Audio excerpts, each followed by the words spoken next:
Hello everyone and welcome to my YouTube channel Learn with Priya. So हमें आज की class में पढ़ना है कि मैक्रो इन्वायरमेंट क्या होता है, उसके इम्पोर्टेंस देखने हैं, उसके एडवांटेज देखने हैं, ठीक है।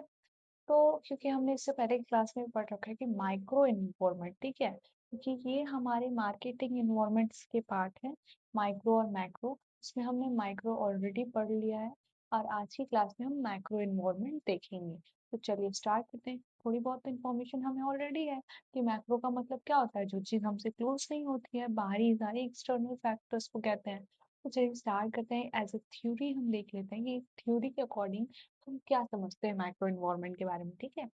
तो मीनिंग ऑफ मैक्रो इन्वायरमेंट क्या कहता है? It refers to the external and uncontrollable factors that affect a business or organisation on a large scale. मतलब ये कहता है कि वो सारे एक्सटर्नल फैक्टर्स या फिर वो सारे अनकंट्रोलेबल कंट्रोलेबल फैक्टर्स, मतलब वो सारे फैक्टर्स जो एक्सटर्नल होते हैं, बाहर के होते हैं या फिर हमारे कंट्रोल में नहीं होते हैं, वो सारे फैक्टर्स जो जो भी एक्सटर्नल होंगे या अनकंट्रोलेबल होंगे और हमारे बिजनेस को अफेक्ट करेंगे या फिर हमारे ऑर्गेनाइजेशन को लार्ज स्केल पे, तो उसे हम बोलते हैं मैक्रो इन्वायरमेंट।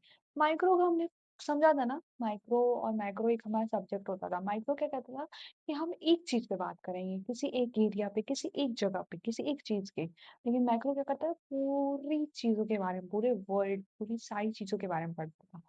ठीक वैसे ही यहाँ पे है, हम मार्केटिंग की बात करते हैं। मार्केटिंग मतलब कंपनी, ठीक है। तो कम मार्केटिंग मतलब कंपनी नहीं, लेकिन हम एक कंपनी से रिलेटेड बात करते हैं, ठीक है। तो हम ये कहते हैं कि जब माइक्रो के बारे में बात करेंगे तो हम एक सिंगल कंपनी की बात करते हैं कि एक सिंगल कंपनी की माइक्रो इन्वायरमेंट, मतलब जैसे एक कंपनी हमने खोली तो वहाँ के कस्टमर जो उस प्रोडक्ट को ले रहे होंगे, ठीक है। तो उस कस्टमर की प्रेफरेंस के चेंज होने से हमारी कंपनी पे, सिर्फ हमारे कंपनी पे किसी एक कस्टमर जो हमारी प्रोडक्ट को यूज कर रहा है, उसके टेस्ट एंड प्रेफरेंस चेंज होने से सिर्फ हमारी कंपनी पे इफेक्ट पड़ेगा, इसलिए वो माइक्रो है। लेकिन यहाँ क्या होगा कि यहाँ जो भी फैक्टर्स अफेक्ट चेंज होंगे वो सिर्फ हमारी कंपनी को नहीं अफेक्ट करेंगे, सारी कंपनीज को अफेक्ट करेंगे, ठीक है। वो सारी कंपनीज को अफेक्ट करते हुए चलेंगे। जैसे कि मान लो कि जैसे कि हम कहें कि एक कंपनी, ठीक है, ये कस्टमर है। इस कस्टमर मेरे कंपनी के प्रोडक्ट्स को लेता है, ठीक है।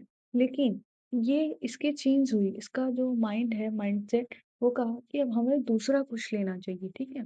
तो ये हमारे से प्रोडक्ट लेता था, अब लेना बंद कर दिया। तो सिर्फ हमारी कंपनी पे इफेक्ट पड़ेगा ना, दूसरों पे तो नहीं पड़ेगा। लेकिन जब कोई गवर्नमेंट पॉलिसी चेंज करेगी रिलेटेड टू कंपनी, गवर्नमेंट क्या करेगी, जब कोई भी पॉलिसी चेंज करेगी तो वो सिर्फ मेरे कंपनी पे ही नहीं, वो उससे रिलेटेड सारी कंपनीज पे इफेक्ट पड़ेगा, उन सारी कंपनीज को affect करेगा, है ना। तो ये जो बात करता है ये मैक्रो लेवल का बात करता है, और ये जो चीजें होती है माइक्रो लेवल की होती है। माइक्रो मतलब सिंगल चीजों पे बात करना, माइक्रो और मैक्रो मतलब जो सबके बारे में बात करता है, सारी ऑल आर इंक्लूडेड, है ना। तो ये चीज की है मैक्रो और माइक्रो, इसलिए इसका नाम मैक्रो और माइक्रो पड़ा, वरना और कुछ नहीं पढ़ सकता था। इसलिए तो पढ़ा क्योंकि माइक्रो क्या करता है, एक इंडिविजुअल्स की बात करता है, एक इंडिविजुअल्स के प्रेफरेंस को देखता है, एक इंडिविजुअल के सप्लायर्स को देखता है, एक इंडिविजुअल कंपनी को देखता है। और मैक्रो क्या करता है, सारे कंपनीज के बारे में बात करता है। समझ में आया इतना? ठीक है।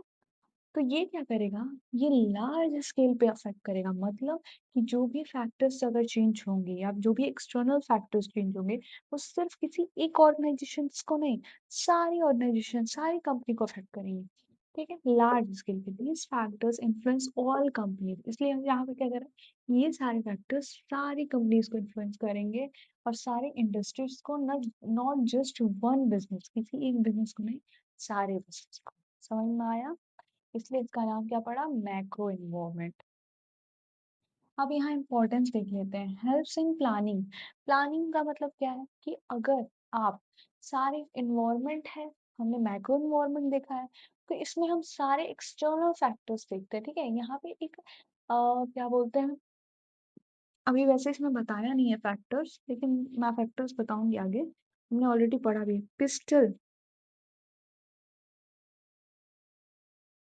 ठीक है, पिस्टल, पी से पॉलिटिक्स, इसे इकोनॉमिक, ऐसे सोशल, टी से टेक्नोलॉजिकल, इसे इकोनॉमिक, ऐसे लीगल। ठीक है, ये कहता है कि ये जो कहता है कि आप अपनी कंपनी को इस फैक्टर के अकॉर्डिंग कंट्रोल करते हो।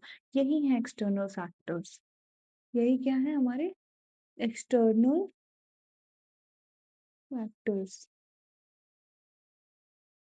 ठीक है, यही है सारे एक्सटर्नल फैक्टर्स जो हमारे मैक्रो इन्वायरमेंट में इंक्लूडेड होते हैं।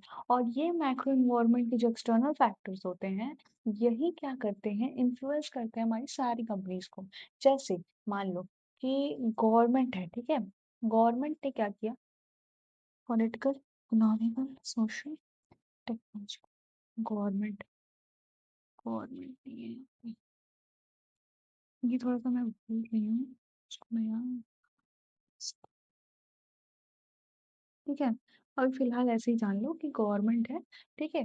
तो गवर्नमेंट होती है, ठीक है, मान लो गवर्नमेंट ने कुछ रूल्स रेगुलेशन, जैसे टैक्स से रिलेटेड ले लो, टैक्स से रिलेटेड उसने कोई चीज चेंज की, पॉलिसी या कुछ भी चेंज किया, तो गवर्नमेंट का कोई रूल कुछ भी अगर चेंज होता है, ठीक है, तो गवर्नमेंट के चेंज करने से क्या वो सिर्फ किसी एक कंपनी के लिए बात करेगी, या कोई भी चीज, कोई रूल्स रेगुलेशन को चेंज करेगी किसी एक कंपनी के लिए करेगी? नहीं, वो सारी कंपनीज के लिए चेंज करेगी ना।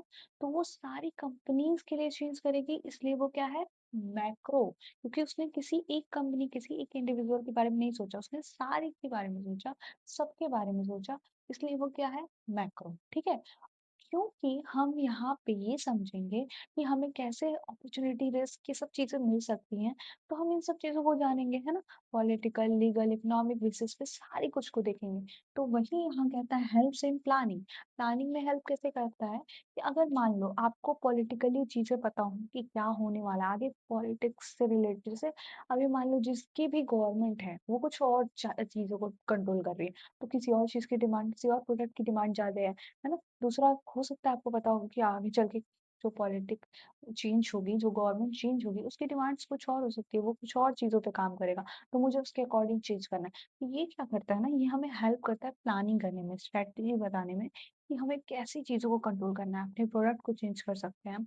अगर हमें पता चले कि आगे चल के इसकी डिमांड कम होने वाली है, तो हमें ये चीज़ पहले पता चल जाएगी, तो हम उस चीज़ को चेंज कर सकते हैं ना। तो ये चीज़ हेल्प करता है, इकोनॉमी, टैक्स, सोशल, समाज को देखते हुए, ठीक है, सोसाइटी को देखते हुए, टेक्निकल ट्रेंडिंग में कि कैसे टेक्नोलॉजी चेंज हो रही है, तो मुझे वो भी उसके अकॉर्डिंग चेंज होना चाहिए। अब ये नहीं कि पुरानी चीज़ों को लेकर उसी तरह से कंटिन्यू करते आ रहे हैं क्योंकि बहुत सेल हो रहा है। नहीं, आपको भी ट्रेंड हो सकता है, आप उससे ज़्यादा ग्रोथ कर सकते हो। तो आपको ये सारी चीज़ों को एनालिसिस करके आप एक अच्छा सा स्ट्रेटेजी तैयार कर सकते हो। ठीक है, रिड्यूस रिस्क, रिस्क कैसे रिड्यूस कर सकते हैं, आपको पहले से नॉलेज हो जाए कि गवर्नमेंट ये सारी पॉलिसी चेंज करने वाली है, तो आप पहले से रेडी रहोगे ना, उस रिस्क को आप उस रिस्क से बच सकते हो। आप उसके अकॉर्डिंग, मान लो ट्रेंड चेंज होने वाला है कि लोग अब ये चीजें नहीं खरीदेंगे, अब लोगों की पसंद दूसरी हो रही है, ठीक है, दूसरी चीजें उनको चाहिए। तो आपको अगर ये चीज़ पहले पता चल जाए तो आप प्रोडक्शन चेंज कर दोगे ना, आपका जो भी आप प्रोडक्ट प्रोड्यूस कर रहे हो, आप उसको ना प्रोड्यूस करके आप दूसरा कुछ प्रोड्यूस करने लगोगे, तो इससे आप रिस्क से बच सकते हो, अपॉर्चुनिटीज आ सकती है, सेम चीज, ठीक है। बेटर डिसीजंस मेकिंग कर सकते हो क्योंकि आपको इन सब चीज़ों के बारे में एनालिसिस है। फिर अगर आप डिसीजन अच्छे लोगे तो आपकी ग्रोथ अच्छी होगी, आप अच्छा ग्रो करोगे, आपको फायदा ही होगा, प्रॉफिट होगा, तो फिर आप अच्छा ग्रो कर सकते हो। Help in long term planning, long term planning का क्या मतलब है कि इन सबकी हेल्प से आप एक अच्छी स्ट्रेटेजी तैयार कर सकते हो जो सिर्फ आज के लिए नहीं, कल तक के लिए काम आएगी, ठीक है। आपको मार्केट ट्रेंड पता चल सकता है, ठीक है। आप इस इन सारी चीज़ों की वजह से आपको सारी चीज़ें पता चलेंगी। सब अच्छा ही होगा क्योंकि अगर आप, जब तक आप इसके बारे में अच्छी नॉलेज नहीं रखोगे, आप नहीं अच्छा कर सकते हो। लेकिन इसके बारे में अगर आपके पास नॉलेज है, आप इसको कंट्रोल नहीं कर सकते हो, ठीक है। लेकिन आप इसकी नॉलेज रखकर अपने आप को कंट्रोल करते हुए स्मूथली रन कर सकते हो, है ना। तो ये चीज़ है, यहाँ ये ऐसे फैक्टर्स हैं जिनको कंट्रोल नहीं किया जा सकता, इसलिए इसे अनकंट्रोलेबल फैक्टर्स भी बोला जाता है, ठीक है। ये आपके कंट्रोल में नहीं है, आप गवर्नमेंट को कंट्रोल नहीं कर सकते, इकोनॉमी को नहीं कर सकते, सोसाइटी को नहीं कर सकते, टेक्नोलॉजी को नहीं कर सकते, पर आप इसके अकॉर्डिंग अपने आप को कंट्रोल कर सकते हो, अपने आप को मैनेज कर सकते हो, एक अच्छी स्ट्रैटेजी तैयार कर सकते हो। ये फायदा है आपको, ठीक है। फिर आप कंपटीशन में अच्छा फ़ायदा उठा सकते हो अगर आपको पता हो कि आगे चल के सबसे ज़्यादा ट्रेंड में क्या चल रहा है, सबसे ज़्यादा सोसाइटी में डिमांड क्या है। ऐसे सोसाइटी, आप सोशल नॉलेज रखो, सोसाइटी में सबसे ज़्यादा क्या डिमांडिंग है, आप जिस जगह पे बना रहे हो वहाँ क्या डिमांडिंग है, तो आप कंपटीशन से आराम से वो कर सकते हो। आप जिस सोसाइटी में रह रहे हो वहाँ के लोग की इनकम किस तरह की है, अगर उनकी इनकम अच्छी है तो आप उनको महँगा प्रोडक्ट भी सेल करोगे तो वो खरीद लेंगे, ये सब चीज़ें हैं। फिर अडॉप्टिंग चेंज, आप इसकी वज़ह से अडॉप्ट कर सकते हो, चेंजेस को एक्सेप्ट करना बहुत ज़रूरी होता है। क्योंकि अगर आप सोचोगे जैसे हम मान लो पहले कोविड से पहले लोग क्या करते थे ऑफलाइन क्लासेस प्रेफ़र करते थे। अब लोग ऑनलाइन क्लासेस प्रेफ़र करके आराम से अपने घर पे पढ़ रहे हैं। तो आपको भी अपने आप को क्या करना पड़ेगा? चेंज करना पड़ा। अब आप सोचो कि मैं इंस्टीट्यूशन खोलूँ, बैठ के कोचिंग खोल के पढ़ाऊँ, तो नहीं हो सकता ना, आपको भी ऑनलाइन आना पड़ेगा, तभी होगा। तो आपको अडॉप्ट करना पड़ेगा चेंजेस को, फिर अपने बिज़नेस स्टेबिलिटी को बढ़ानी पड़ेगी। कैसे बढ़ेगा? इसकी वज़ह से ही बढ़ेगा। क्योंकि अगर आपको पता चलेगा कि मार्केट में हमेशा क्या चीज़ें चेंज होती रहनी हैं, तो आप उसके अकॉर्डिंग चेंज होगे और आप हमेशा स्टेबल रहोगे। तो ये एडवांटेज होते हैं, ये इम्पोर्टेंस होते हैं और ये मीनिंग्स थे हमारे मैक्रो एनवायरनमेंट के। तो होप सो आपको समझ में आया होगा, समझ में लाइक करें, सब्सक्राइब करें। Thank you.